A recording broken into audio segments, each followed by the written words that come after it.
Welcome everybody to Dallas Personal Robotics Group Robot Builders Night Virtual for February 10th, 2026. Tonight we will go through our normal roundtable discussions. People can present the projects they're working on. And after that, we open the floor up to questions, comments, or stump the club type stuff. I have nothing for housekeeping today. So we'll leave it at that. And for our first presenter, we have Doug. Okay, like I said, this is not much, but it's something that I saw. See if it'll let me get to the right. I guess I'm gonna have to do the entire screen.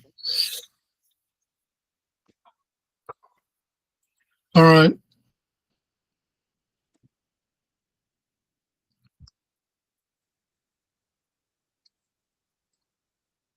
Okay.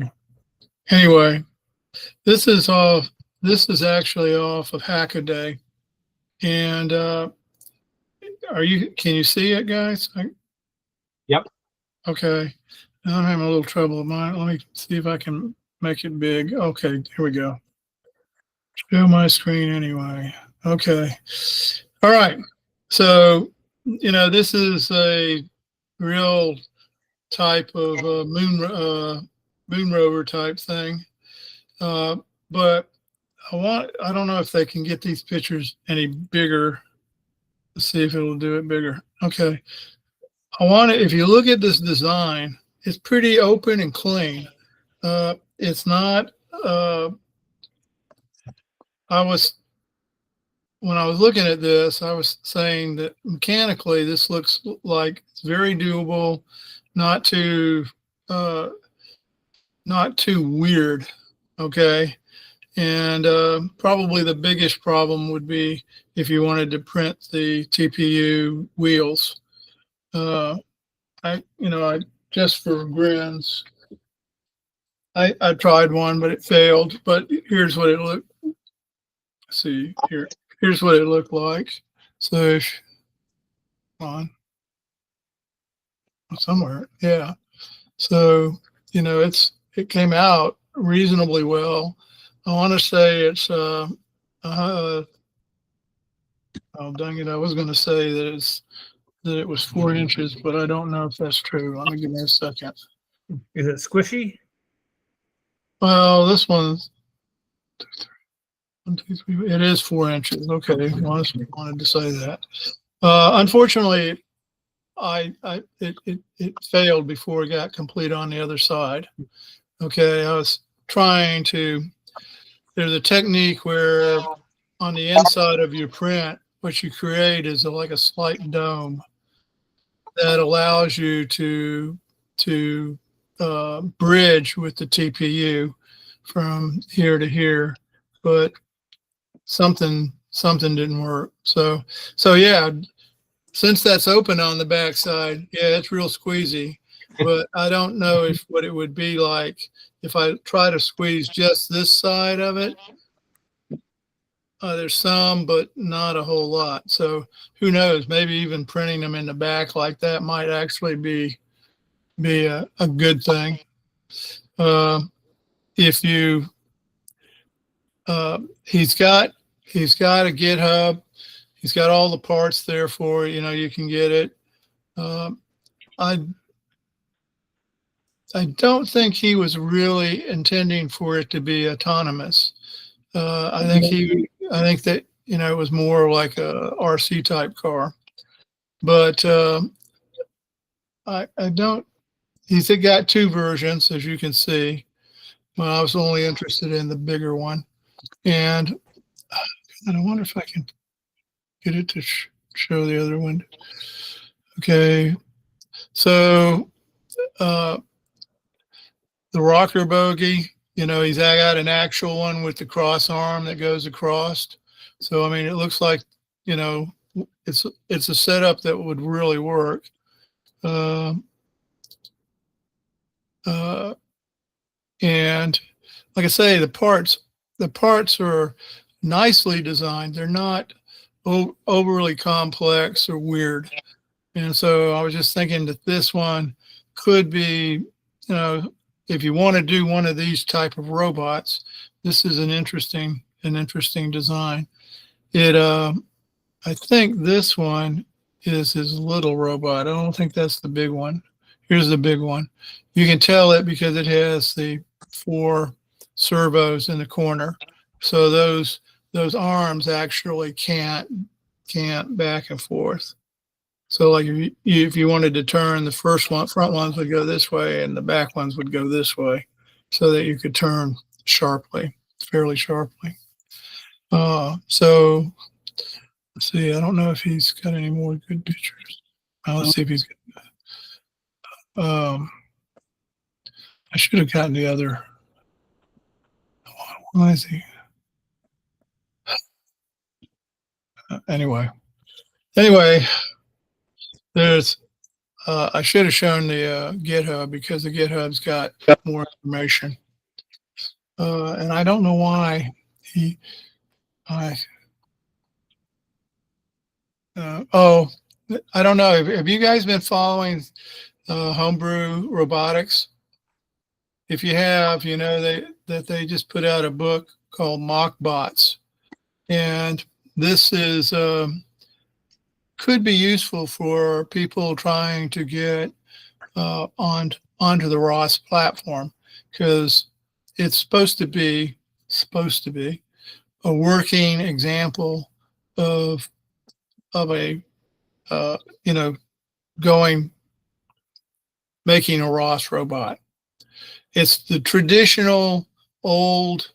It's called a Mockbot because all it is in it is a table, basically. It's just a robot with a table. It doesn't have any arms, no actuator. And it's all, I believe it does have a LiDAR on it, and it's on this book is actually on Amazon. Let's see, come on, find it. Go. Come on, computer.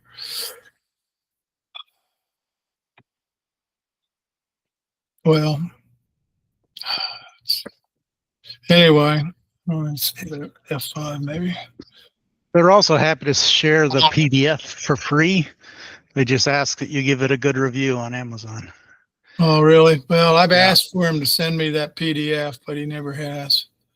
Now, I did get a weird message from him the other day saying that he was trying to talk to Doug Dotson, said that he kept having the email bounce. So I don't know, maybe I'll try again. Yeah, I don't, one of the things that I noticed, they went through the book in the meeting. There's a lot of, besides the working example, which is what you would want. There's a lot of history of the actual authors. So there's a lot of, I don't know. It's good. It's interesting to know because it makes them more real. But it's a $220 page book. Probably 100 pages of it is the actual meat. I don't know because I don't have the PDF. Do you have the PDF, Corinne? Yeah, I'll share it. Okay. Yeah. But like I say, it's supposed to be a working example, and they have apparently in their club, it's something that a lot of them do. I just put it in the comments. Okay, that's cool. All right, I'm going to try that out.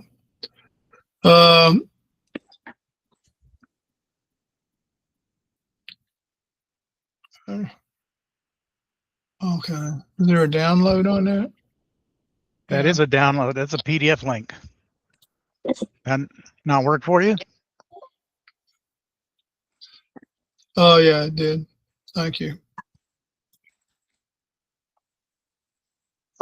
All right. Okay, let me get back to the pictures. So those were two things. What's the enter picture and picture on it so you can use it on, I don't know what, just Okay, guys. I don't know. Am I still on? Yep. Okay, because I have no interface at all now on them. They've Probably down in the bottom corner of your screen. Okay, wait a minute. Here it came back. Okay, so those were two things: the Mockbot and that lunar rover design. There were two things that I came across that I thought were interesting. I'm starting to, like I say, I got my laser, so that's been sucking up time because the laser itself is not the thing that sucks up the time. It's all of the add-ons that you have to do to make it a workable system. And so I'm working through that right now. Right now I'm putting in the chiller alarm and air assist, a stronger air assist. It came with an air assist. But I'm hoping to get back onto my robot build. We all got to come up against Scott this time. We can't just let him walk all over us again. So everybody needs to get in there and do something. So, yeah, I'm wanting to try and see if I can get another 6-can robot, but one that's smaller, faster. That's what I'm looking for. So we'll see. That's all I got, Pat. Okay, well, thanks for sharing. And just a reminder, you still are sharing. Yeah. Okay. And so up next, we had one of our club members, Jim from Calgary, is looking at how to install Platform IO command line, CLI, installation on Windows 11 without VS Code. Does anyone know if that's possible to install Platform IO without VS Code? Well, I've never tried. I guess that would be on there. What do our AI overlords say? Do they even say it's possible? I haven't tried it. I haven't questioned the AI overlords. Yeah. Nowadays, that's the first place you start. You say, "Hey, should I use 2 sheets or 1 sheet when I wipe my butt?" No. Well, let me ask AI and find out. So now, I'm just telling you that I've found myself, questioning my intelligence, because the first thing I do is ask them instead of trying to find it on the web, because it's just the thing is I'm finding that different chatbots disagree, and even worse, some of them are honorably wrong, or otherwise they're wrong. You tell them they're wrong, you show them that they're wrong, and they still insist that they're right. So I don't know. It's kind of weird, but it has been a big help on doing product research and things like that. Yeah. For the record, I want to say I use about 2.5 feet, and just not 1 or 2 sheets. 2.5 feet, because I'm getting it all. And secondly, put me in line for the whole thing, please. Yeah. Hello, Jim. How are you? Hi, Harold. That's just the path of least resistance, I mean, you forget the spec on something, you can just say, hey, does this tolerate 5 volts? It's like, nope. Well, I mean, the thing is, you don't have to. You keep things in your head that you literally care about, and you think you care about all these little details. And there's some people that do care about those details. I personally don't. I want to see the big picture, and when I need to do the details, that's why I got my AI guy there for. Mm-hmm. Yep. Yeah. Well, for just like generally asking questions, I've been using Chat GPT. I have a subscription, but I've also been using whatever Google has that pops up when you pose your link as a question. You know, when you do that, it comes up with something. And that actually is pretty darn good. I found that to be actually better than Copilot. Copilot is the one that I told you, you know, just told me flat out lies. And Google told me a lie today. huh? So I asked it how to install an OSRF ROS 2 package onto Raspbian OS. Yeah. Or not a ROS 2 package, sorry, onto how to install it in a Docker container on Raspbian OS. And it told me to use an OSRF version of the Docker package for ROS. And the OSRF packages will not run on an ARM 64 chip. So, and it absolutely insisted it was right. Yeah. And, so you say, how do you prove to it? First thing I try to do is, show them the documentation. If I have a manual, where it says specifically that what they told me is wrong. But, they twist it around and say, well, that just shows that, hey, a lot of people get confused at this step. But what it really means is then they tell me the wrong thing again. So, Don't even argue with it. Just tell it to do it differently. Yeah. Now, the other thing that I have noticed, though, is subtleties. So for example, when I was doing research on this laser that I purchased, I wanted to know if it had a flow meter built into the actual machine, so I didn't have to screw with the chiller alarm. Otherwise, if it already had one, I wouldn't need to do two. And so I asked it, does it have a flow meter? And it said, yep, it's got it. It's got it. Several of them said it. But what they were really, and then as I started to think about it, because I know it doesn't, because I've opened it up and there's none in there. I think they meant that the controller has a place for you to put it onto. So they were really referencing the fact that it had the ability to have an alarm, or a flow meter. Not that it actually had a flow meter, but if you read the text that was being spit out, you would have swore this laser had a flow meter in it. So yeah, it kind of, was that wrong, or is that just not prompting correctly? It could have been that. Yeah. I bet it could be prompts, how those written, but also the underlying one, because I've noticed when I try and ask certain kinds of questions of those free ones, they just give crap answers. So I totally gave up. I only stick with the thinking levels of GPT or Perplexity.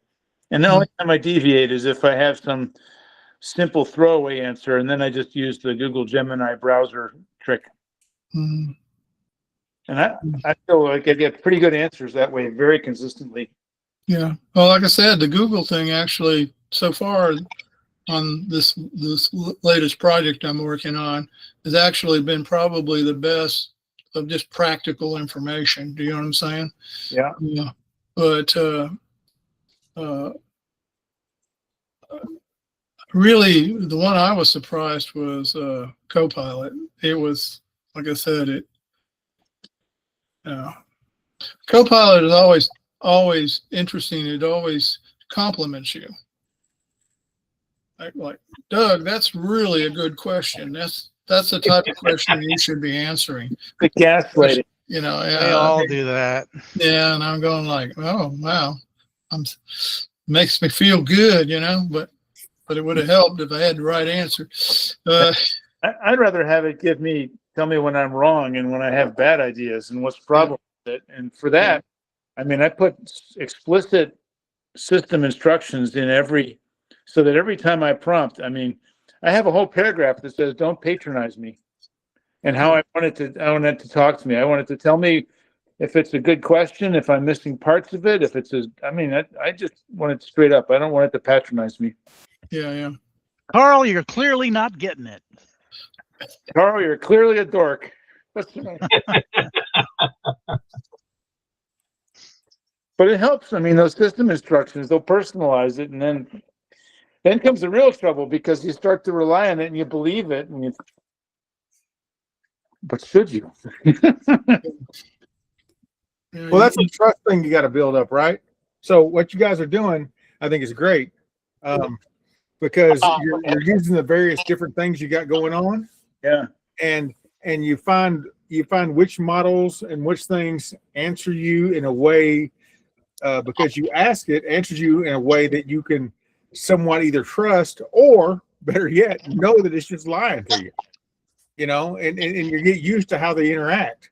And every time they come up with a new model, like Opus, Sonnet, I'm using GPT Low Reasoning 5.2 right now in all my coding. I've been doing a pretty good job of that.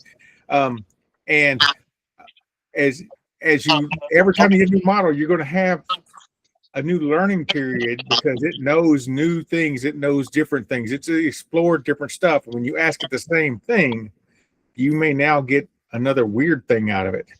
And you're going to have to learn how to discern and get more trust with that model again. You know? And like you're saying, Doug, some of these things answer the question on certain subjects better than others. And that's certainly true. Yeah. Certainly true.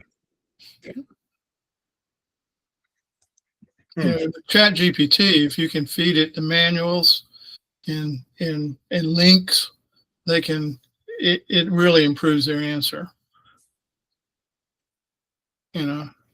Yeah. Because some of the problem with this particular laser, which comes from China, a lot of the English manuals are kind of weird. You know, they're not. I guess they're Chinglish, I think is the term. And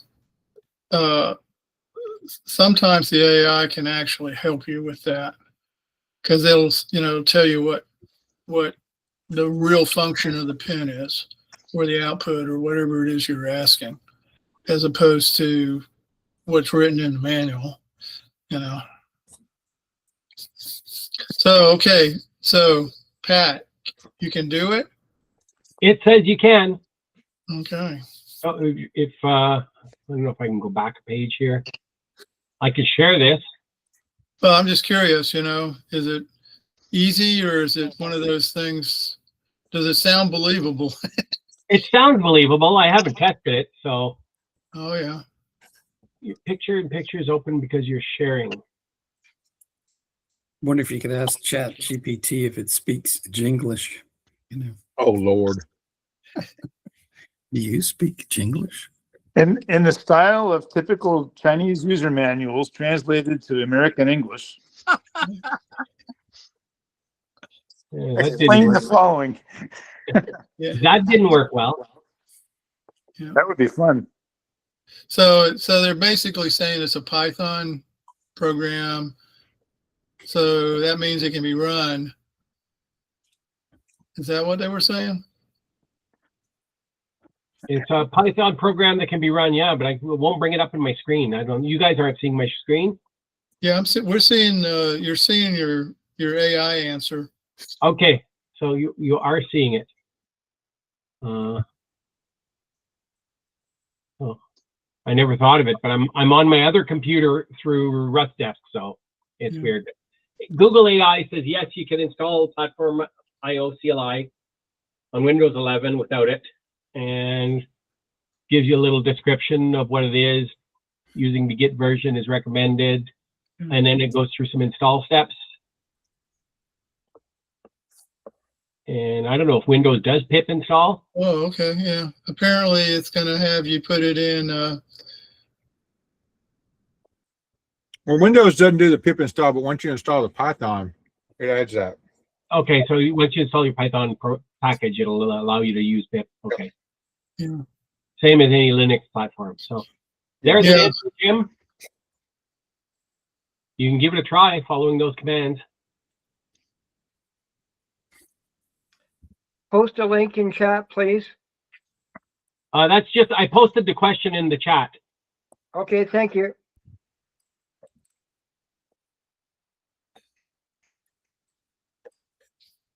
Greetings, Program Harold. Greetings, Jim. Greetings. By the way, Jim is one of my my regulars on my stream, and I'll wait till my time to talk about that on the deal, which is probably one of the reasons Jim's asking that question. I think I stopped sharing. Yep. Okay. Excuse me, comment to Harold, and I'll let him go. I want to do RP 2040 and an RP 2350 as well. Also, the ones that have the wireless capabilities. Cool. So that's, and then I do have an ESP32 dev board here somewhere. I have to dig it out of my what's it called? Jungle of dirt or whatever it's called. Empire of Dirt is what Sim Shop calls it. Yeah. Yeah. Okay. I'm going to call mine a jungle. Okay. Thanks, Awesome. Harold. You're welcome. Thank you to the DPRG group. Thanks. Well, thanks for the comment, Jim. Harold, I believe you're up next. I'm actually next. I'm Tommy, huh? All right. So part of what Jim was saying, I mean, I've got it here on my desk, but I'm not looking for a gold star or anything, but I can tell you, I know you folks here have been proponents of Platform IO for a little while. Yeah. I not necessarily haven't. I just didn't care. I was getting things done with the Arduino IDE. The 2.0 thing came along, it was better. But in the last little bit, every time I try to do anything with the Arduino IDE on my laptop here, it's taking forever and a day. It's slow. It looks like it's Visual Studio Code, but it's not really, because it's a fork of something else, and not all the stuff is there. And so we're having other problems on my stream doing stuff. So a couple of weeks ago or so, let's jump on the Platform IO bandwagon. And we did.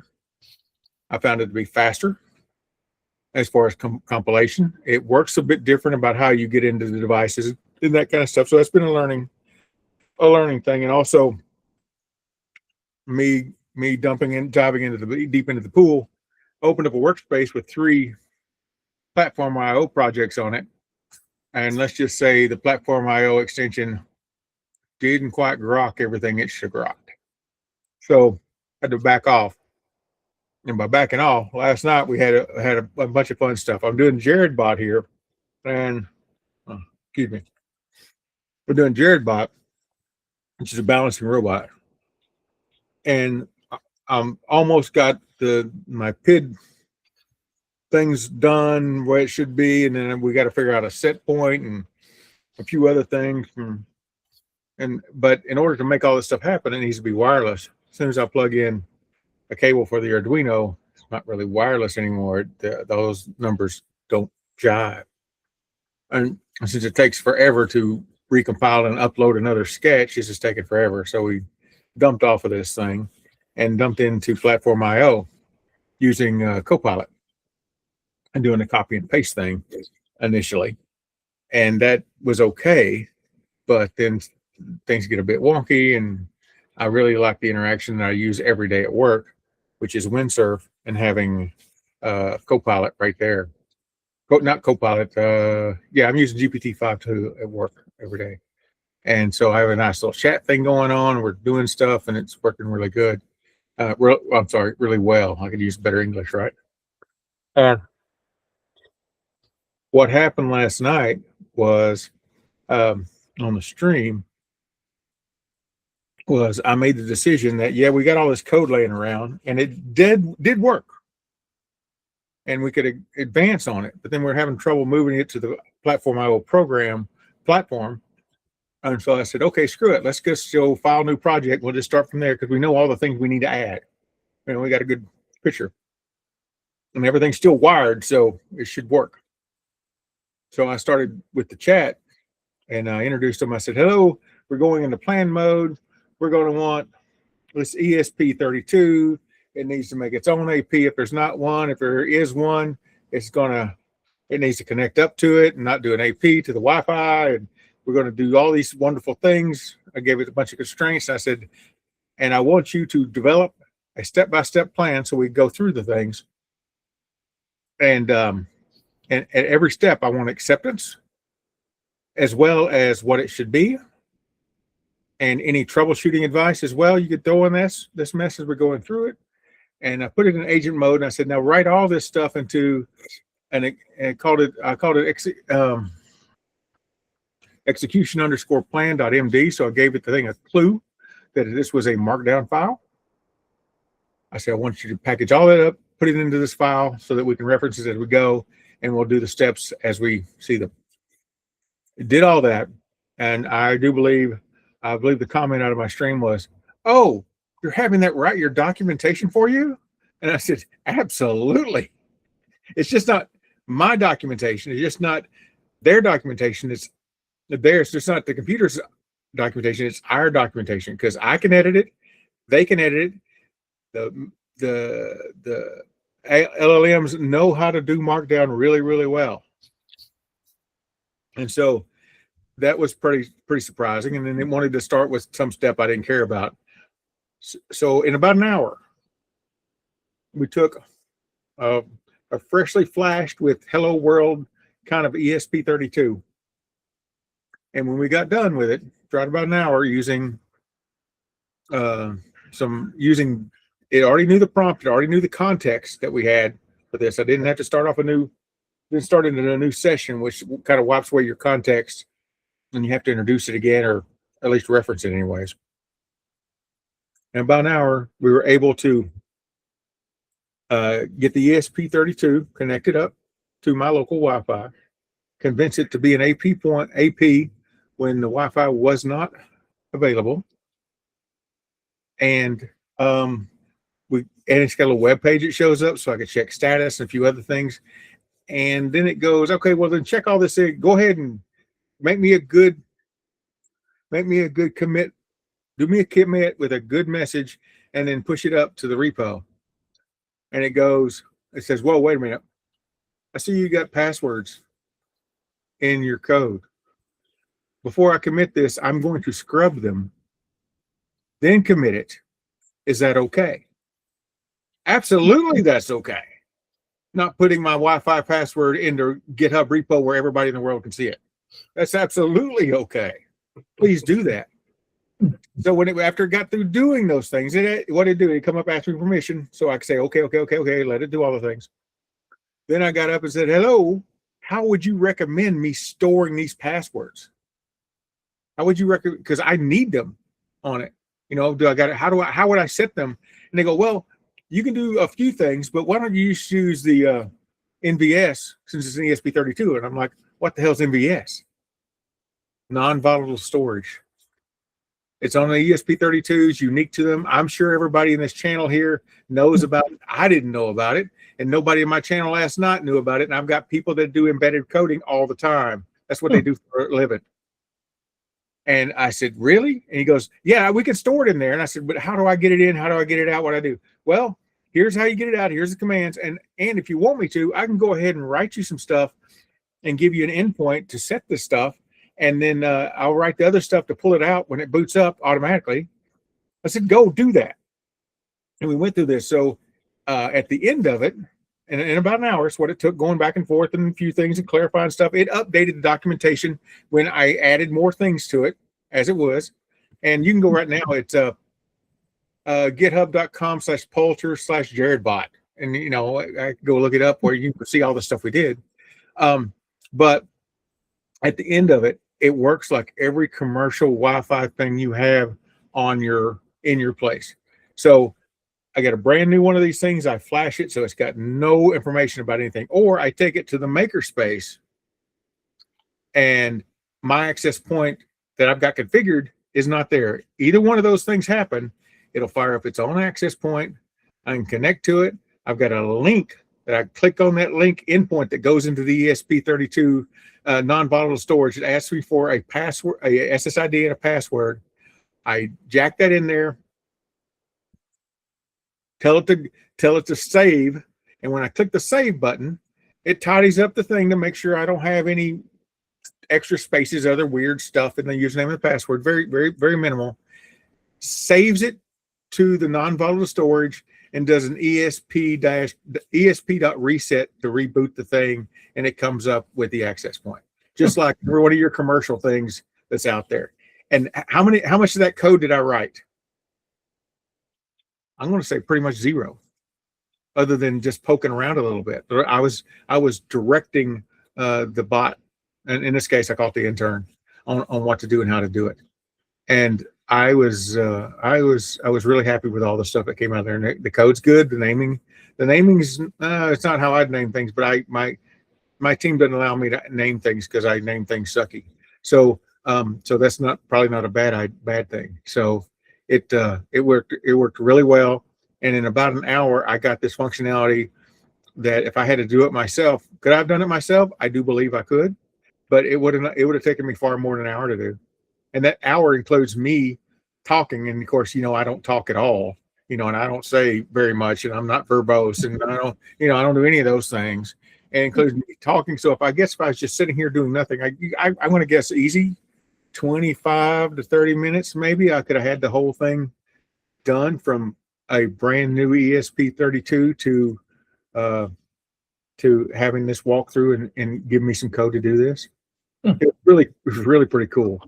The next step is. Do you think it would keep up with you if you spoke to it and using voice to text? And into the AI? Yeah. Have you tried that yet? I have not tried that yet. My gut feeling is I have enough slang and other stuff from various things that I will confuse it. I guarantee I'll confuse it. It does a decent job a lot of times, but I don't have to go very far before I use a nonsense word that means something to us. Harold, I think you'd have to train it to understand East Texican. Yeah, that's very true. It would need to understand East Texican, and I don't think any of these models have been trained on that. So, Jim is very right, because Jim has seen me go through all this. And Jim, did I say anything that was that did not happen last night? Because sometimes I get going and I forget all the things I did. Did I leave anything out? Well, robot-wise, you're mostly coding and you're pretty much on target. Uh-huh. I mean, we did some other things too, but that was pretty much what we did the last hour. Well, this is a robotics group. It's not a other kind of group. Yeah. We do lots of fun. I'll tell you, this is, if you want to have kind of a fun time, and actually Jim started this one. Sure. Blame me. Yeah, I'm going to blame you. Throwing bananas. Yeah, blame me. You threw the first banana, dude. I'm just saying. So here's what you can do. If you go, this is not because I'm a Microsoft MVP. It just so happens this is where I've got credits, and so I'm using it. If you go to copilot.microsoft.com, it's using GPT like any other thing, except it's got a front end to it that allows, after you start a session with a question, in the upper right-hand corner, there is a thing that says invite. I can invite others. So I can give them a link to my chat session. And in that chat session, once I invite them, they come in, they get a username, they get all that kind of stuff. They see the exact same thing that I see in their window. They can type in questions in the window. I see the answers. Everybody in the session sees the answers. It comes out. And so we were going along pretty good. Then Jim threw a banana, and then somebody had a dodge it matrix style. And before it all got said and done, we had Commander Flan fending off the Brisket Boy Brigade until the Pickle Cavalry could show up, and that kind of stuff. And of course, it went off the rails in the story, but we had a lot of fun with that, chatting each other and doing that kind of stuff. If you haven't done that, give it a try. It's fun. I think it's fun anyways. And it's not going to be, it's a thing in the, right now it's a thing in my stream where I'll go fire that up just in case we want to ask questions and stuff. So we're asking common questions because a lot of times, for instance, by the time somebody explains it to me of what they're meaning, and I try to understand what they're meaning, and I type it into something else to get some meaning, they could have just typed it directly into my Copilot session, and we all have a shared understanding of what's going on. It works, you know, other than the watermelon barrage of the 1970s, you know, we had a pretty good time of doing all that kind of stuff. It's pretty cool. If you haven't tried it, give it a try. And again, on this, I am using whatever free or cheap version. I've not spec'd in my copilot.microsoft.com a model that I'm aware of. I log in with my Microsoft account that has an MVP attached to it, which I'm sure has some level of credits on it.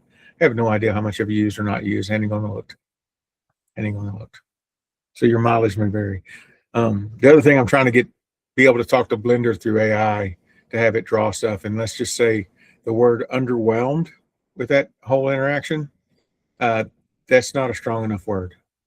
It's really disappointing at the moment. I might end up having to learn Blender. All I need is another 3-space finger macro, head macro thing to go on and try to move around 3 space in my head. It's pretty crowded here already. Pretty crowded. Anyway, that's me and my spiel. Anybody got any questions or comments or any of that good stuff?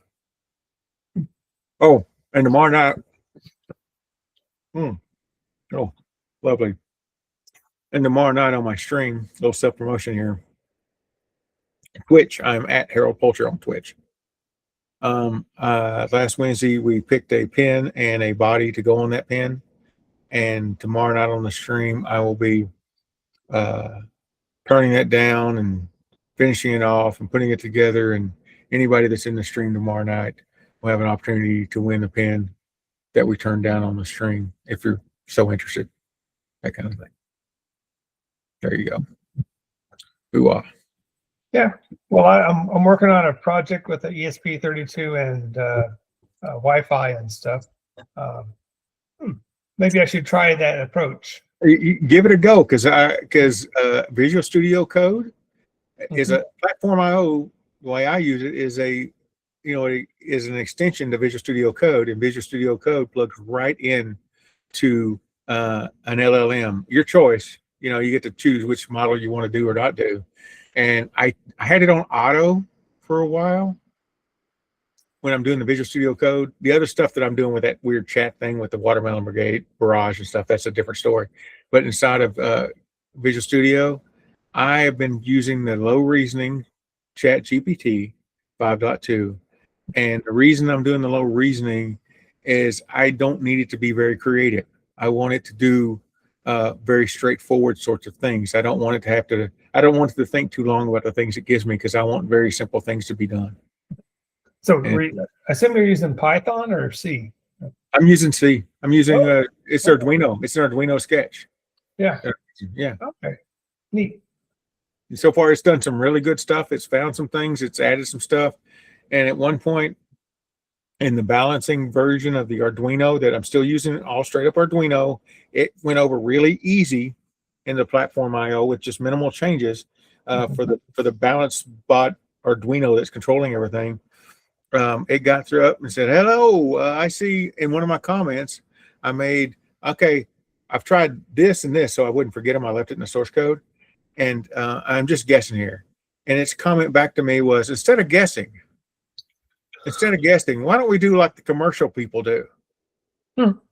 And here, let me write you this. And basically, he gave me like 5 or 6 lines of a for loop that set up and anticipated me having it and holding it balanced when I turned the thing on, so that it would go through and figure out its set point on the fly from it being balanced and changing of stuff and doing. I'm like, oh, that was pretty straightforward. But it found it and looked into my comment and addressed that comment to a thing and decided, gave me a better idea of how to do that.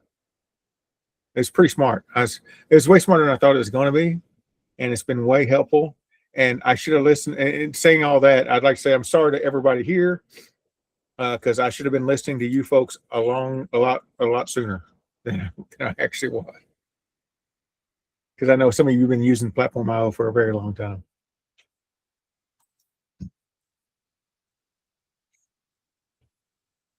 I use Platform IO, but I've been on the fence about trying to use some of the AI agents with it. I'm guessing that it probably would do a better job at screwing up the programs that I do all alone anyway. Well, it might, Pat. What I would do, if you want to use an AI thing, if you want to try, you get in and your first prompt to it is say, could you look at my project and analyze it, and ask it, do you have any suggestions? Don't tell it to do anything.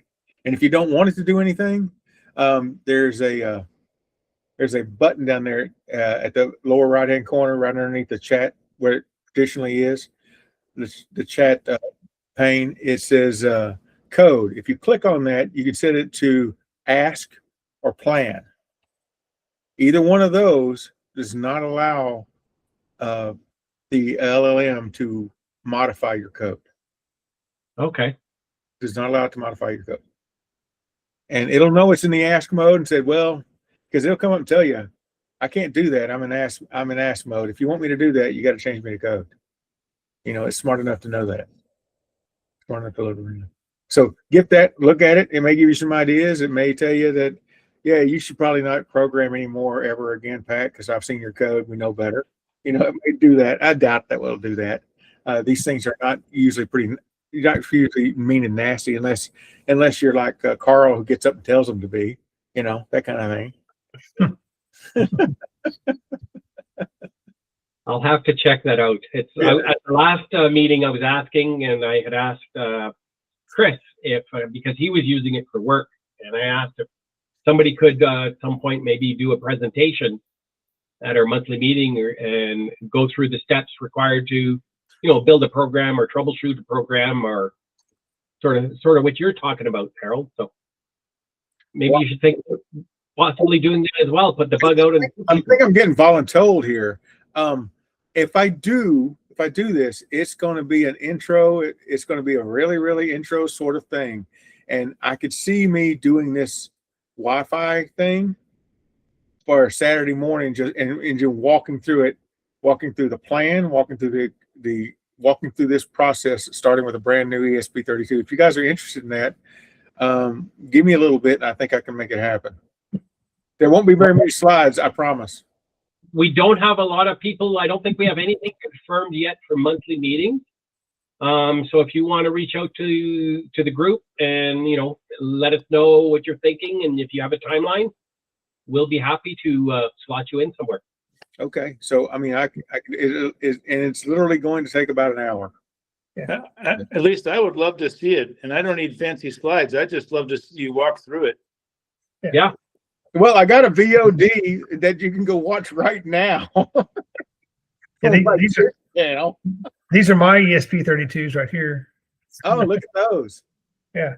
I'm using the dev kits because that's just kind of what I got a hold of. Yeah. It's very, the ESP32 naming of things get really with dev kits.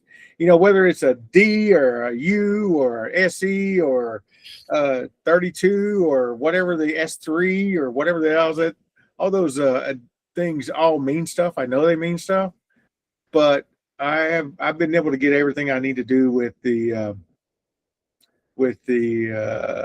32 Ds and U's for the most part. And I think the big difference between those two is one of them's got an SMA connector and the other one has got the Wi-Fi just hanging off the side of it. I think, Pat, you held up one of those. It's got the Wi-Fi antenna just on it, the end, that little black part sticking out. I have no idea what Mike is holding on there. Yeah, the Wi-Fi is on the very top there. Yeah, the Wi-Fi. Move it over, Mike. Move it over. We're only seeing a corner. Oh, I've got one version with the Wi-Fi antenna at the top. Yeah. I've got another version with an SMA connector. And neither one of those are what I have in front of me now. So they got all kinds of different versions of those things. Mine are S2 minis. Yeah. Okay, so you got an S2 there, right? So yeah, those are all. I mean, I think they all work pretty much the same. It just there's different amounts of flash and memory and numbers of pinouts and all that kind of stuff that's exposed for them. The first two, that was the older ESP8266. Got it. There's Yeah. a ESP32, Mm. just standard. I'm by no means an ESP anything Yeah, special guy. I know squat about the things. The board's in front of me. Can I put it in the Platform IO and can I make it blink a light? And then, okay, cool. Let's go with it. We'll see what happens. What blows That's a up. good place to start. Is just, can you create a program to blink a light using AI?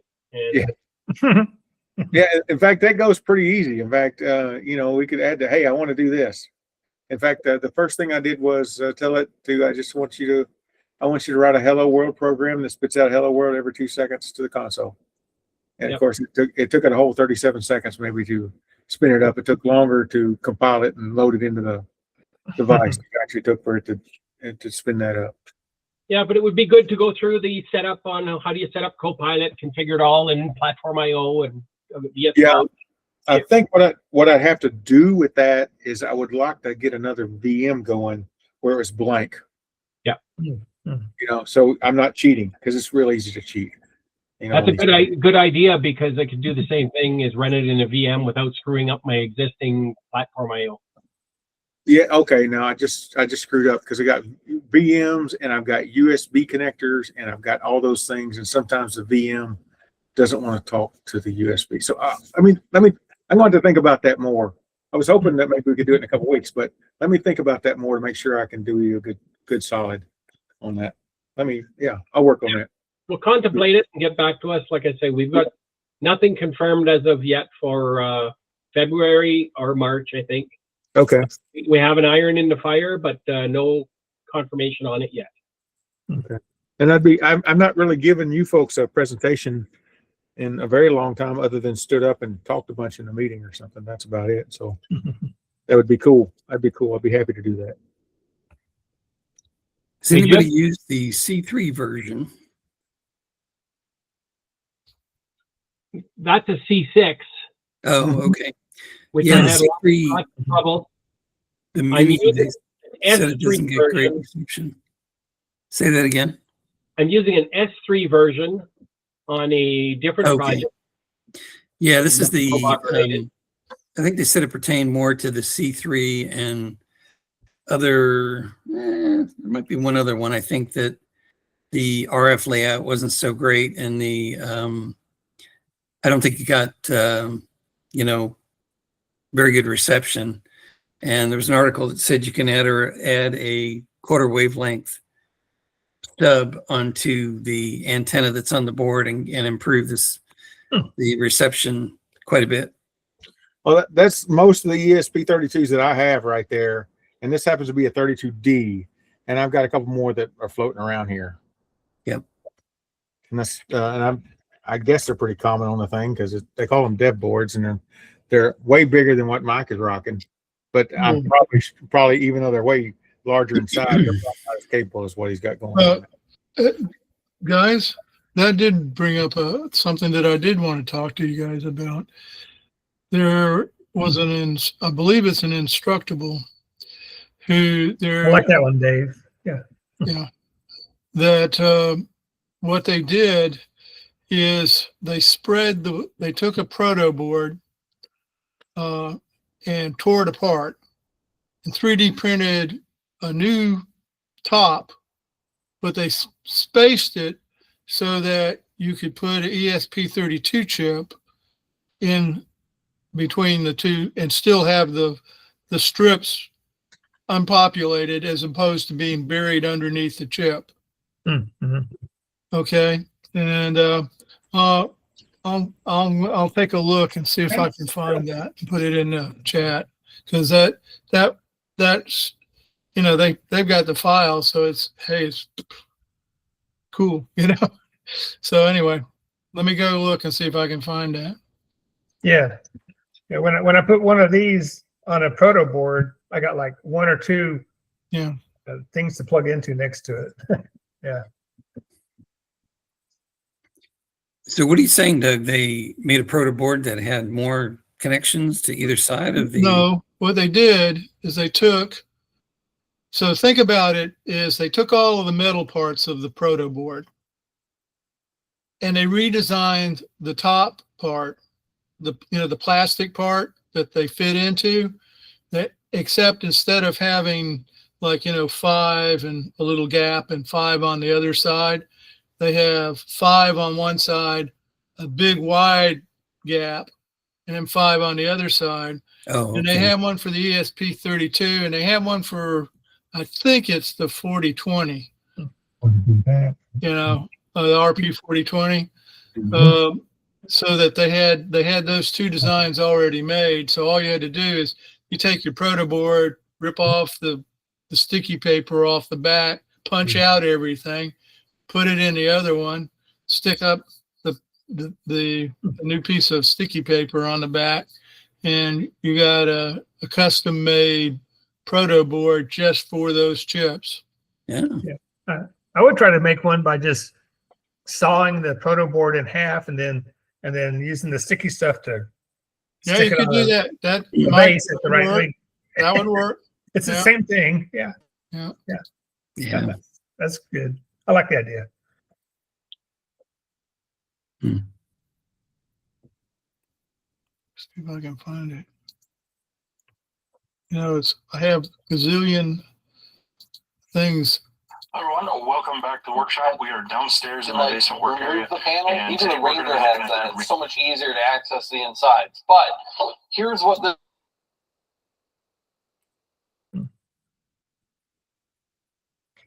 Yeah. So Pat, I would like to talk about my little projects I'm working on when Absolutely. this is over. Yeah. Doug just went quiet for a minute, but as soon as he's done, you can be next. Yeah. Okay, so in the chat, I put a link to the video on demand to the Twitch channel, which anybody should be able to get in and watch. And I put a time in there, hour, 4 minutes, and about 45-ish or so seconds. That's just after we finish the execution plan and we start actually asking it to do work, if you're interested. Now, if you want to watch the whole 2 hours and 27 minutes, knock yourself out. But somehow I don't, put me on double speed or something. I don't know, whatever. Actually, probably faster than that. I can't. You'll see all the dribble we get into, and I'm curious. Why does a Jim not want to use VS Code? Jim will have to ask that. He is a big. Hello. Yeah. I find it a little bulky, and I don't like a lot of stuff on the screen, information overloading me. So I'm an old C Notepad coder, and one file at a time, or I might have a couple of files open at a time, not 15 things coming at me. Okay. All right. I'm just curious. Information overload, and also it relies too much on the internet, and I want something dev environment that's more non-internet, having to rely on it all the time. Right. Okay. Yeah. It bugs me a lot of times when you can't even write code without the internet section. I just want an IDE. Yeah. I'm used to the really old MS-DOS IDEs, Borland type products. So if you remember that, that's the type of IDE I like. Very clean, slim design. Hey, Jim. Yeah. Did you hear about the Notepad vulnerability that showed up in the last few days? No, I haven't. You probably, I don't know what your version is you have, but if you just recently updated, you need to update again. Yes, sir. I'll keep that in mind. Thank you. Okay. Go ahead, Mike. No, I'm good. So what kind of vulnerability was it, or is it? I forget exactly, but it's one of these things where it gives you access inside of one of their extensions, so it pokes around and gets information it shouldn't have. That could effectively call home with stuff that you don't want it calling home with. And I know you want a better explanation than that, But that's all I read, because I don't use Notepad++ anymore since I got Visual Studio Code going on, even though big fan of the ++. I think it's an awesome program. Somebody introduced the thing into an extension that everybody uses, and away you go. So you probably want to give that a look up. And I know it made the security channels on all of improving to tell everybody, if you use it, go update now to this version. And I forget what all that was, because since I don't use it, I didn't bother too much to get into it. Okay. But if you look up, it's already in the chat. yeah, if you go look up the Notepad++ thing, you'll get the whole deal on that. Okay. I also update. I use it occasionally for work, and I've updated my work version.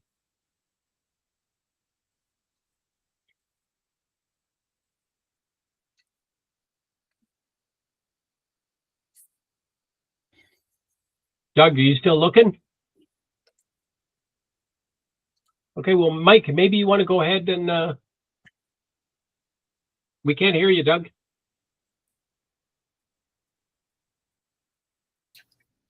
I'll just put it in the chat when I find it. Okay, thank you.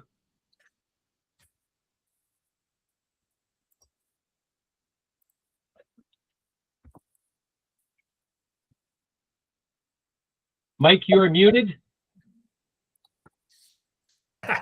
Oh, I'm muted. Okay, gotcha. So I did something on my robot. I upgraded 2 of my nodes that I used last year to ROS 2 lifecycle using in VS Code using the Claude AI. It did a really good job. I just gave it a relatively simple command. Said, hey, update these to lifecycle and use one of these nodes as a template, and then upgrade the launch file and my lifecycle controller. So that was pretty good. So I was pleased that it did all the grunt work of making it. I was happy because it didn't have to do anything original. I just had to do it, and it did a good job.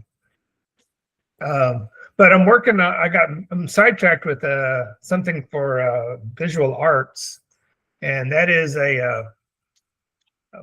I've talked about it before, but it's a 4-foot platform that supports 200 or 300 pounds, and it rotates.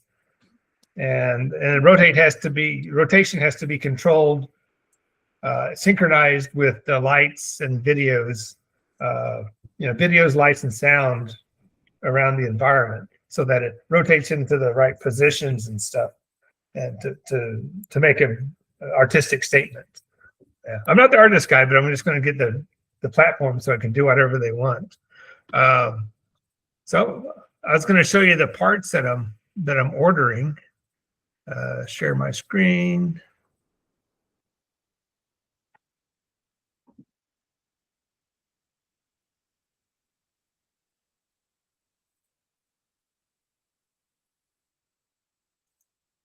Yeah, so basically, I have a motor and some wheels to support the platform. That's like 2 pieces of plywood sandwiched between with the wheels and the motors between them, and the motor makes it rotate.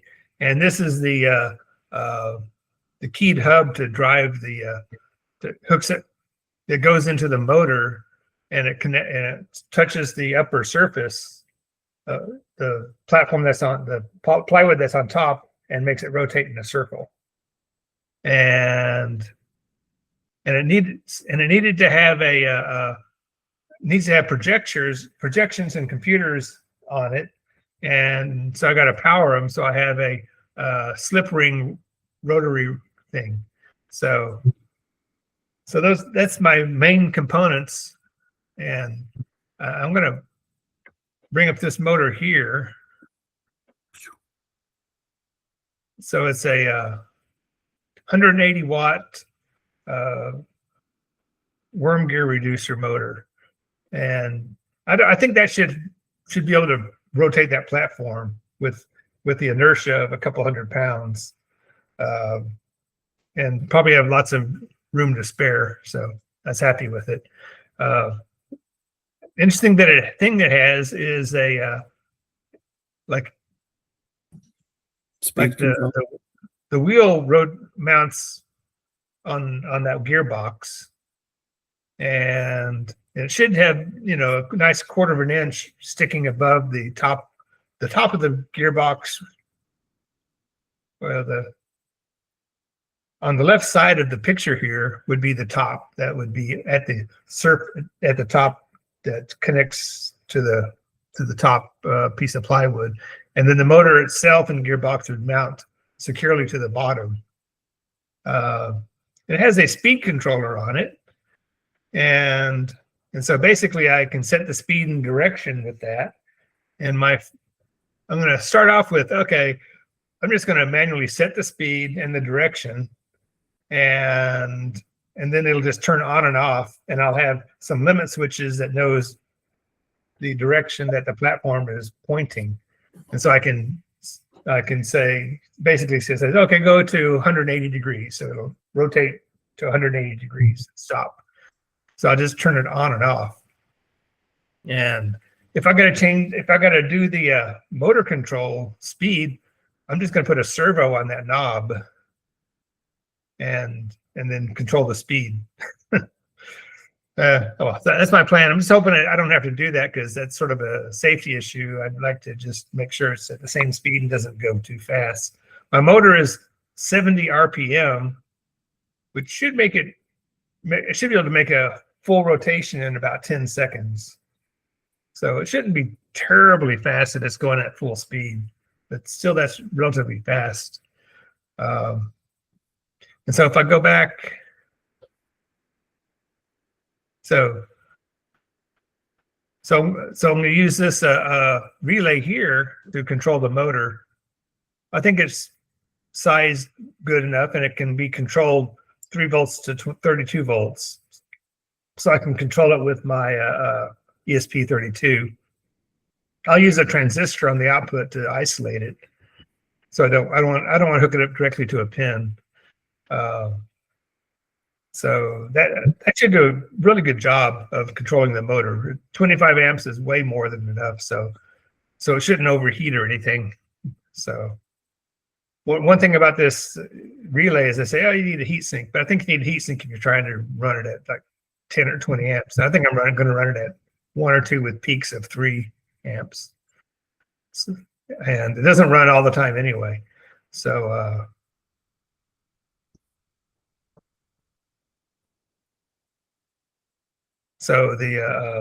then this is a good component here, and it is the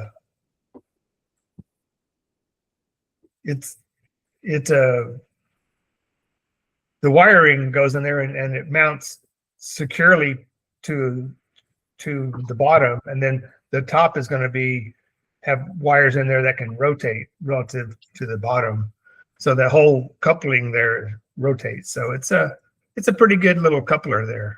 I shouldn't have any problems with it. So this whole thing is supposed to be just nice and reliable and not cause fires and can be abused and everything. So that's why everything's pretty big and beefy. So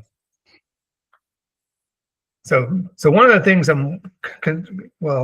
I was thinking of using a NEMA 34 stepper for the motor, but I started to get a little confused. Like, does it have enough power? Is it going to work right? Is it going to be noisy and all that kind of stuff? So I just backed off and said, I'm going to do the AC motor thing, and so I'm going to be building that in the next couple weeks. So I got distracted from my robot. So I'll stop. So that's interesting. We don't usually get into high power applications like that. Yeah. I think it's overpowered, but I'd rather be overpowered than underpowered. So, and it's supposed to, the idea of this installation is once we got it running and debugged and everything, it's going to be presented in multiple spaces. So you got to take it apart, put it together, and yeah, it'll be bumped around and abused a lot. So these components are pretty hefty. But one of the things is controlling it. So basically, the videos on the platform have to be synchronized to the master stuff, and the motor down below has to be synchronized to the master stuff. So I'll be using a protocol called OSC, which is Open Show Control, and it uses UDP as its underlying layer. So it's really simple protocol. And so one of the things is on my ESP32, I gotta get it programmed to decode the commands from the controller, the main show controller, to do the rotation. On the platform itself, it'll have a computer that is made for that. So it'll have all the code built into it. I just got to give it power. So what I'm doing is I coded up my ESP32s with UDP code, and I tried to connect it to my show controller, and it wouldn't respond. And it's like, why isn't it responding? Why is nothing happening? I mean, I couldn't see the messages coming through. So I programmed both of my ESP32s to do the UDP back and forth, and they worked fine. And so then I went to my PC and did a Python code to interact with them, and it did fine. And and the show controller is actually working on a Mac. So I was going, oh, is the Mac just not working? So I did a Python. I used the same code, Python code on the Mac, and it worked to send the messages over. But for some reason, the software, the QLab software on the Mac, maybe there's a magic thing I got to click on or something to make it actually work. It doesn't give me any messages saying, nope, I'm not doing it. It's happy as can be. And I installed Wireshark on my PC to try to see what's going on the network. And I can see all the packets from my ESP32s and my PC, but I can't see the packets from the QLab, but I can see it from the Python on the Mac. So that's what I'm working on. Pain in the ass. Well, thanks, Mike. Uh-huh. Interesting project. Oh, Doug has got Yeah, I did find it. The one I was looking for was on Hackster IO, and since people might be wondering, I'm going to share real quick, just so you can make sure everybody knows what I'm talking about.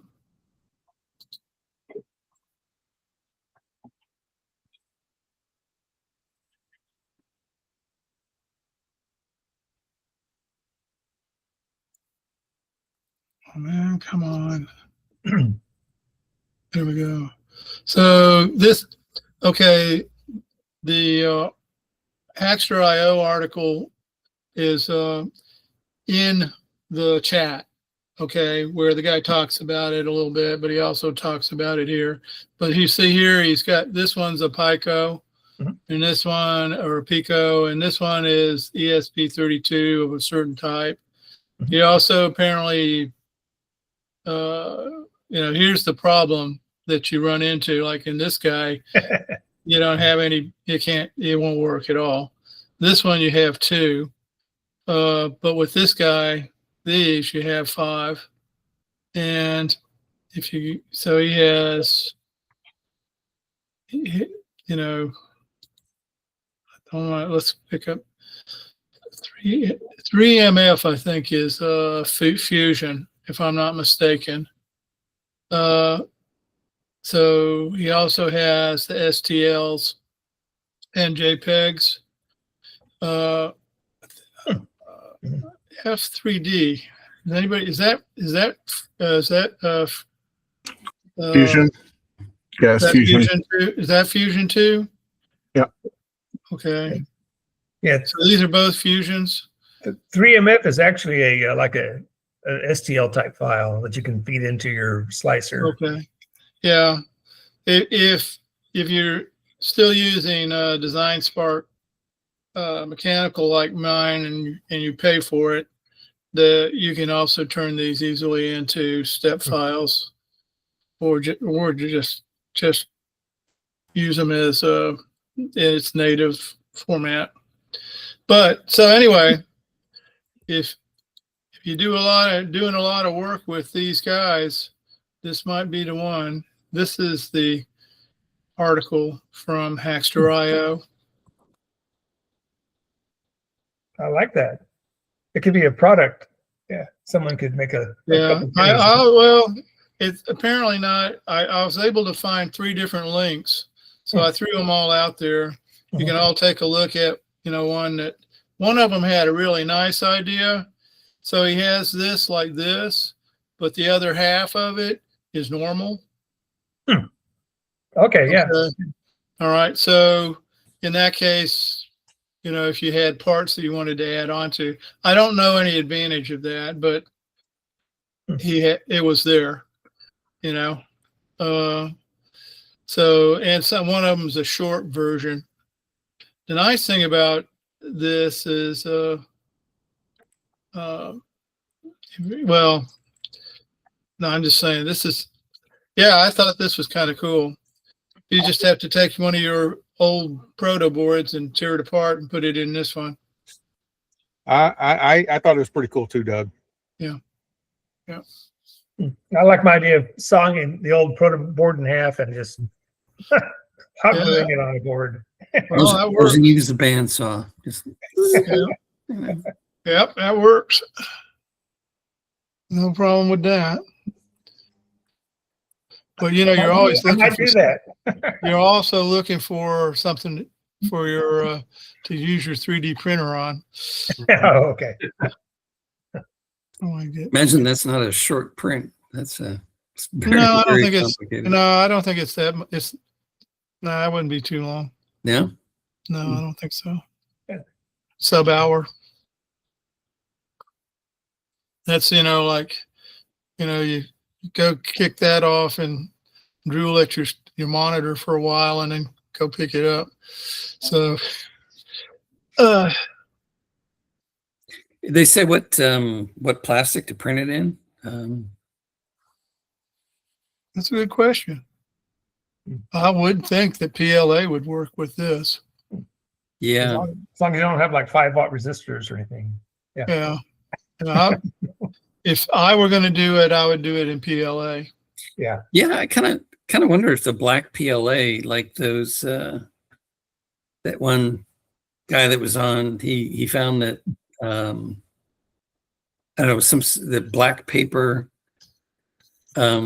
was actually conductive. I've never tested or looked at the electrical characteristics of black PLA. I wonder if it conducts a little better than, clear or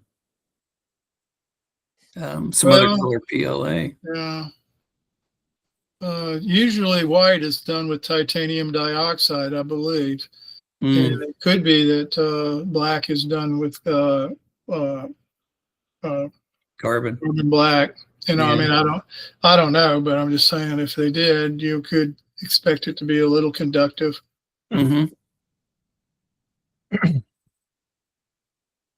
I've never put an ohm meter across it or anything. Me neither.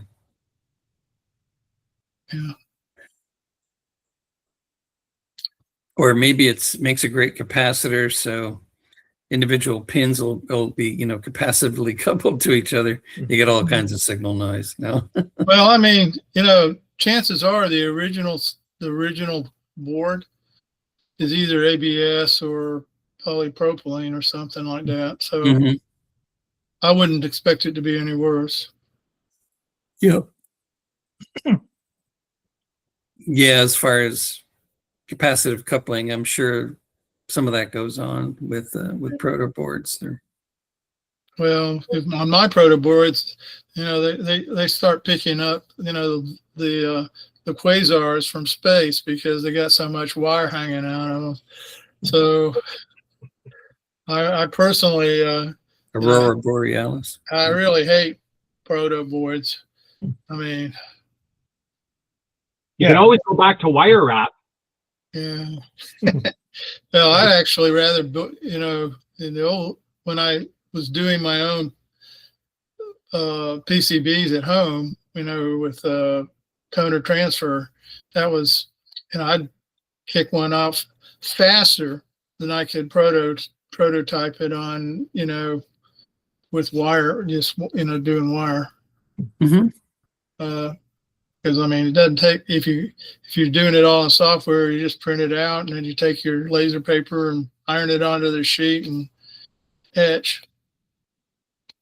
But that tip, to do it fast, you really have to be single-sided.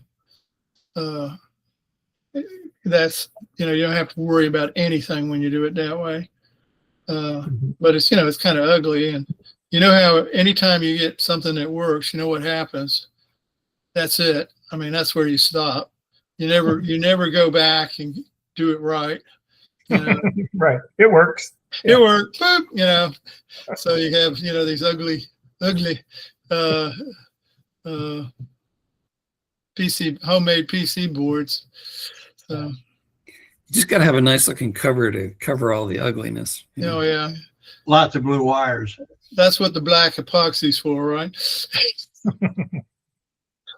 Well, back to my project I'm working on with the big motor. I'm a little anxious about it interfering with the Wi-Fi, but I'm guessing that like a AC motor would interfere a lot less than a stepper motor in terms of just noise, electrical noise. Is it a variable speed motor? Mm-hmm. Yeah. So you may get some noise out of your variable speed drive for it. Yeah, like an SCR controlled or track controlled. It's small and cheap, but yeah. It's not like a big resistor. And IGBT or whatever. And being 110 volts, is it a single phase motor, or is it a little 3-phase controller? Oh, it's just single phase. Yeah, single phase DC. Wouldn't I would think a DC motor, with a commutator sparking like crazy as it rotates, Yeah, well, that's why you put your capacitors between your poles to the ground and your case to ground, and you get rid of a lot of that. But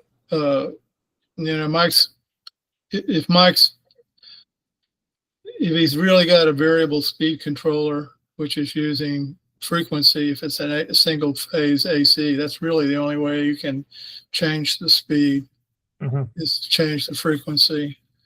And you're just turning it on. It depends on how they're built.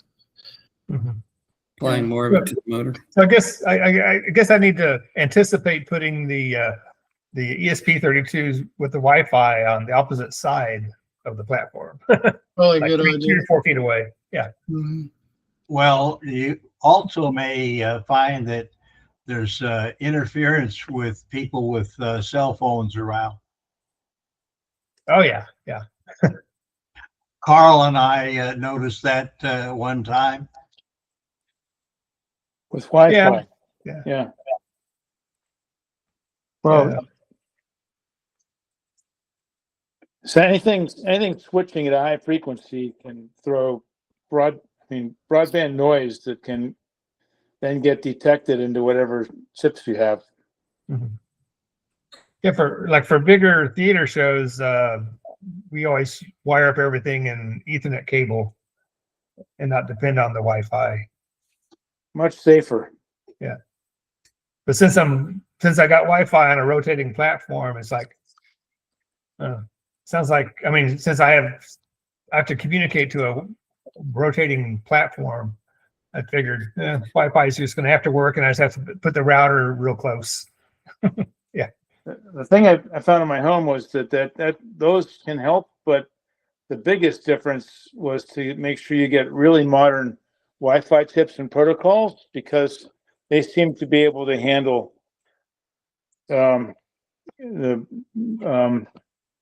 different people in the environment, different radiators. Mm. So like I had a relatively old like a generic Asus in my house, and it was one of those that was giving me trouble. And Dave and I, when we tried to do Wi-Fi connections in the makerspace, which were okay in the morning until everybody showed up, then it got horrible. But I know that here in my house, when I changed to a Unify Wi-Fi, more like small business, and oh man, it just got rock solid. And then, oddly enough, for the makerspace, I went and used a less sophisticated, older Wi-Fi that I don't know. It was more robust than the fancy schmancy one, Right. The newer one. Yeah. So those are good tricks, or just going to 5 gig. Try and pick a less busy band. Yeah, the ESP32s seems like, do they do 5 gig? I thought the ones I have seem to only do 2.4. But Might be, yeah. Some of the newer ones do. I want to say the C6, maybe. Oh, okay. There's several. There's some. I think So some of them do Wi-Fi 6. Yeah. So okay. So I do have an upgrade path if I start to have issues. Makes The sense. Max can run at Wi-Fi 6 and 5G. So yeah. Give you options. 900 megahertz. Can you use that in the US? Yeah. Yeah. ISM band. Spectrum 900 megahertz. Yeah, there's that was one of the first bands for cordless phones in the home, I think. Yeah. Unlicensed 900. Yeah, exactly. It's in around the 900 megahertz range, and it does frequency hopping automatically if there's interference. Yeah. And it probably has the more tolerant kind of a protocol in a certain way.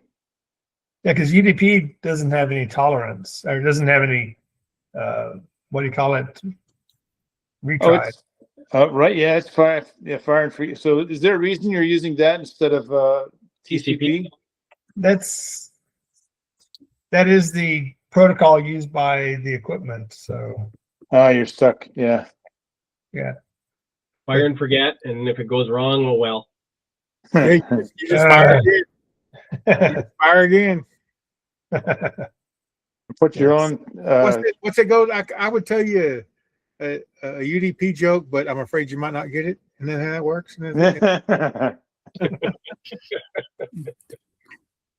You could add your own error detection and correction code on top of it.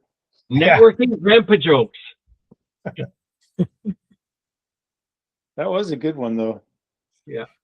It's an old one. It's an old one. Speaking of that, I was lying in bed last night and I figured I wanted to try to read the dictionary. You know, I didn't make it all the way through it, but I did get up to pee. So. Okay. On that note, I do have some housekeeping items. Make competitions. We had briefly touched on that at the beginning of the meeting. I believe we settled on Quick Trip, line following advanced, barrel racing, 6-can, 4-square, and sumo. So we've got. Sounds like a good selection. Yeah. So I believe you guys down in Dallas Makerspace will have everything set up for whoever wants to show up with any of those robots. And who knows if Matthew gets back. I haven't seen him in a couple of weeks, but if he comes back with some good news on his micro mounts, maybe a demo or something. Yeah. Oh, that'd be nice. Was anybody know about when the competition was? I thought it was in March. Okay. I thought he was aiming for March. Okay. He might Yeah. And last he spoke to us, he was making progress on his robot. So Yeah. So hopefully it'll turn out better than Scott's first thing where he spent, hundreds on airfare and hotel and got his butt kicked. Well, Yeah. losing is still a valuable lesson, you know. yeah. Ray, Yeah. I went up to Spark Fun to do the ABC once, and I don't think my robot even made it off the starting line. But you know what? It was still a wonderful experience to see, and a lot of energy, because they're all, they had like a wedding tent completely filled with competitors. I wish they would still do that, because that was definitely worth the trip up to Denver. Do any groups do Robo Magellan? Yeah, SRS does. I want to say, don't hold me on it, Mike, but I think it's in October. Yeah, and it's late. It's in the fall. Yeah, yeah. They have 2 competitions like we do, but I don't know if they do them. They're different, different time periods. They have one that's indoors, and they have some interesting contests. That's the one they have the contest where you have an arena that looks like a big dumbbell. Okay, so you have 2 rooms connected by a hall, and you start off in one room in a corner, and you have to get around the table that's in the middle of that room, go down the hall, then go into the next room where they have, like a small mini fridge, and open up the fridge, get the soda can, take it back to the table, put it on the table, and then go back to the corner. That's kind of interesting to watch them do that. Does it have to open up the soda can? Click. No, they don't have to open up the soda can. Okay. Yeah. It's interesting to see how they, there was essentially two approaches that I saw for them to open the door. One is drives up to the door, and he has like a U-shaped a shallow U that slides under the door and pops it open. It goes under and then pops up and then opens it. And the other one was they have a big robot arm that grabs the side of the refrigerator and then drags forward, and then when it hits the seam of the front door, pops it open. So that would be a fun contest. Some of them where they, the robot arm somehow gets attached to the door handle and starts to pull the refrigerator over. Yeah, well, yeah. Well, one of them was that, you get extra points if you close the door. So it's interesting to see how they approach it. I think some of the early Ross contests, that was the thing, trying to get the robot to actually use an arm to pull it open, but yeah, you use the handle. Yeah. Yeah. Yeah, they don't try. I don't even know if the fridge has a handle, to be quite honest. Oh, okay. It might have a small one, but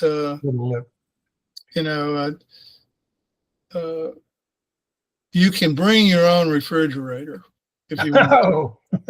But they do have one there that you can use, but robot gets near it and the refrigerator door opens automatically. No. Yeah. Yeah, they have a little I don't know, like a jig that places the can exactly in a certain spot. Okay, but and I don't even know if the Coke is a Coke can or Coke. I don't know if the can's full or empty. You know, a full can would be a bigger challenge. Or a bottle. Right. Grabbing the cold full can out of the fridge would be the challenge. What? Because you can have a warm Coke can in the fridge, and an empty Coke can in the fridge, and a cold Coke can in the fridge. Yeah. And you want to get the cold one that's full, right? Yeah. Well, the robot would shake it up as it went back to the table and set it on the table for you. Robot. Yeah. They're horrible. If you get the Coke can to the table, the Coke's yours. So it must be a full can. So that's the prize, right? Yeah. That's right. That's one of the prizes. Yeah. I don't know. I don't think they're not as generous as we are. They don't give $2,000 worth of robots for a $1.25 Coke can. Yeah. Yeah. You know. But It shows you where we are, though, in trying to compete with personal robotics compared to reading articles in the late '80s and the early '90s. Trying to get a robot to detect a pop can. I think in the early '90s. Yeah. And get a goal. Yeah, so many things are, since I've been started with the hobby, so many things have become trivial that were once just, dreams. Yeah. That you would dream of having something like a LiDAR, but they were $10,000. They were made by SICK, and you could. I wasn't going to have one. Now you can buy one for $50. That's when you got your sonar and put on a servo and just scan. Yeah. You remember the guys making cameras out of was it RAM chips or EEPROM chips? DRAM, yeah. Yeah. You can pop the cover off and Pop the cover off the DRAM and you make a camera. Yeah. And read every bit in the image. Yeah. And then clear it and then read the next image and do whatever. Yeah, all under the microprocessors. Yeah, 8-bit micro, yeah. Yeah. I think I've still got a magazine with an article on one like that. Where So it was the dream. So it's just cool that we're living in these exciting times. Where you can spend $15 and get an ESP32 with a camera built into it. Yeah. And it can use the camera. Yeah, at whatever. It might not be fast, but you can use that camera. You know what I mean? You can get 2 or 3 frames, I think, a second. I think that's what Tom was doing. With AI, a couple frames per second if you're using AI. Yeah. If you're not, there's you may be able to go faster depending how much subsampling you're doing on the image. Yeah. I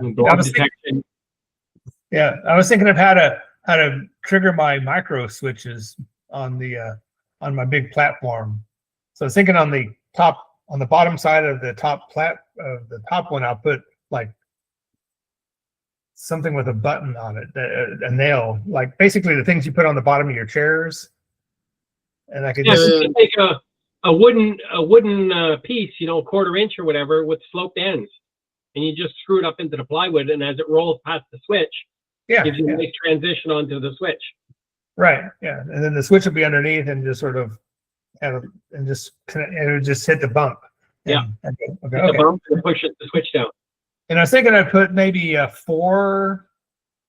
I'll have 2 switches, and one circuit would have 4 or 8 or something on them to get the quadrants, and then the other switch will have the 0. Yeah. So it's like your exact position. The homing switch, yeah. The home switch, yeah. So I can basically go, okay, I know where 0 is, and then once it calibrates, it can just detect the other ones to know exactly where it's at.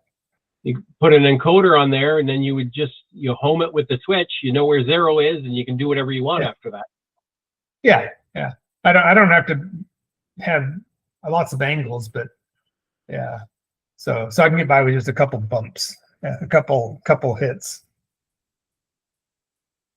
Hey, Mike, have you got any new theater projects that you're working on? I'm Well, just that's curious. what this is. Yeah. Oh, okay. Well, it's not quite theater, but it's a visual art project Okay.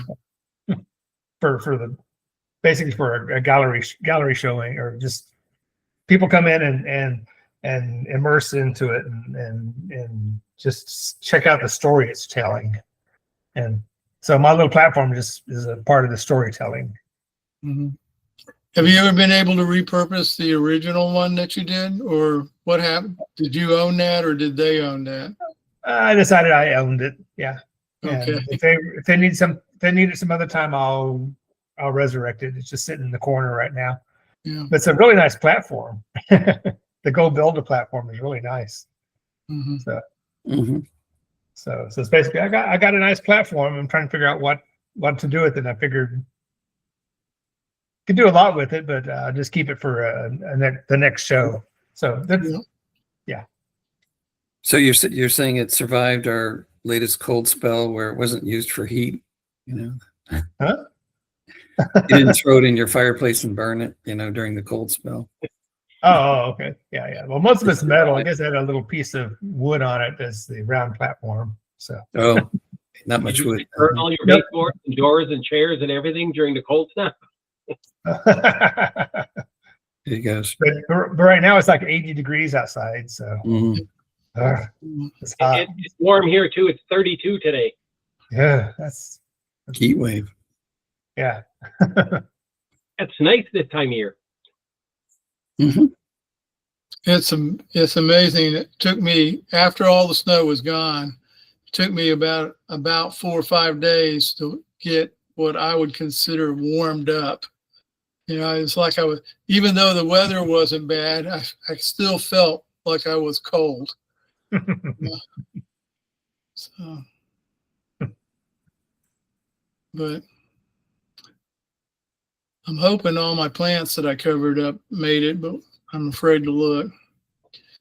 They're still covered up. They might be burnt now, being 80 degrees. They're shaded. There's a lot of flow through. They're not. It's not like I covered up with plastic or anything. Oh, okay. They're covered up with this kind of 50-50 net, maybe 70-30. I don't know. So it's breathable. Yeah. Yeah. Yeah. But you're right. I probably need to take it off. You know what that means, though, Mike. I take it off. You know what's going to happen the next day. Yeah, please. Yep. If you take it off, then you have to see what happens. So. Yeah. Have we exhausted our robot topics for the day? I think so. Seems like it. Adios, guys. See you next week. All right. Thanks. Thanks, guys. Thank you. Bye-bye. Bye. See you guys.